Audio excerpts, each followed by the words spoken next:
Welcome back to the Lowcountry Report. Home sales are down for the month of December on Hilton Head Island. Here to tell us why and let us know if things will be improving, James Wedgeworth. James Wedgeworth, you are our numbers guy. Tell us about the numbers and how they look for home sales right now. Well, unfortunately, I hate to use the word double dip, but we seem to have kind of slid back in. We were doing a lot better. In fact, I was just running some numbers. In March, we had 63 houses sell on Hilton Head. When I say we, I'm talking about the multiple list service. 64 in April. July and August are usually pretty good months for us. We have 59 in July, 59 in August, and 51 in September. So you can see it's beginning to slow a little bit. I actually think that's caused by, shall we say, a confused customer never buys. Really? I mean, a confusion caused by what? I think what happens is there's so much confusion economically and politically that people are sitting on the sidelines. We often say we have a lot of pent-up demand, and I think people are saying, well, shucks, it's October, the elections are going to be the first week in November. Let's see what happens politically in this country and what direction we're going in, and then we'll make a decision. Because I also ran some numbers of sales of each September from 2000 to 2010, and last year, September 2009, we sold 56 houses. We sold 51 September this year. Not a major difference, but what we had been seeing, we've been seeing sales increasing practically every month in 2010 over 2009 up until this month. Well, you know, you would think, hearing how low mortgage rates are, that would really be the fuel to the, flame, so to speak, to get people moving. Well, if that would make people move, we'd be running in circles right now. I've never seen the mortgage rates like this. Yeah. They're unbelievably low. I actually think pricing affects people more than mortgage rates. You do. Do you think, as far as pricing goes here in the Hilton Head area, Hilton Head Island area, that we've reached rock bottom yet, or are we going to see, because things have slowed somewhat, the prices are going to drop some more? Well, they may. First of all, my crystal ball, I dropped it in the car as I was getting out to come film this program, so don't know for sure. But obviously, inventory has a negative effect. Excess inventory has a negative effect on pricing. So we should be getting close to the bottom. Nobody knows for sure. We used to joke and say only one man gets the bottom anyway. But we're getting close.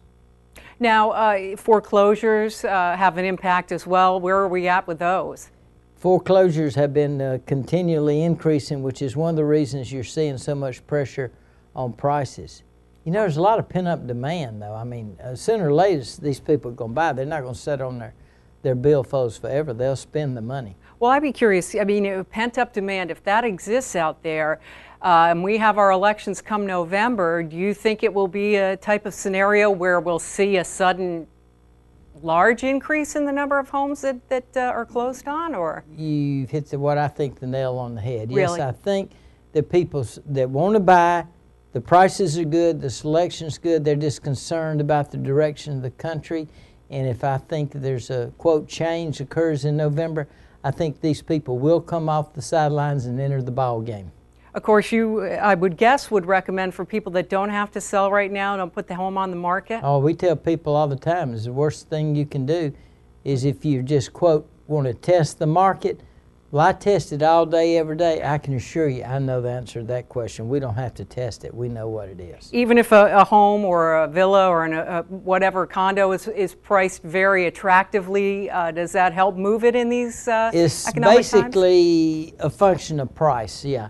What's happening is it's hard for a, quote, regular seller to compete with the banks. So a, quote, regular seller, meaning somebody that doesn't have to sell, is having a hard time selling in this market. So our advice to people is don't sell unless you have to sell. If you're in a situation where you're being transferred or moved, then you just got to ask yourself, what will it bring in today's market?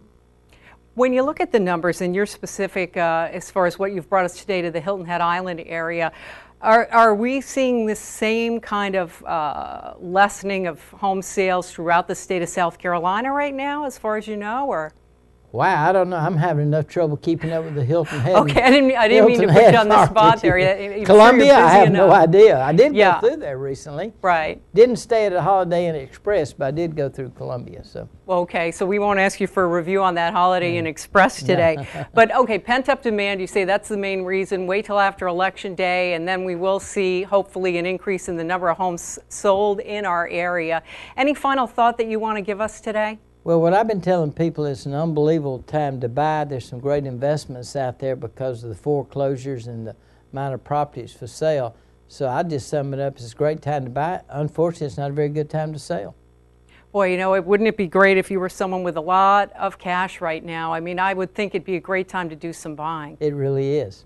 Are you seeing people like that in our area? I just had a client from West Virginia that picked up 2, quote, investment properties that already had a home on the island. Wow. But I think their theory was, hey, we trust Hilton Head real estate more than we trust the stock market. So that's why they did it. Well, listen, James Wedgeworth, as always, it is great to have you here in the studio, and we look forward to having you back again very soon. Thanks so much. Always enjoy it. Thanks.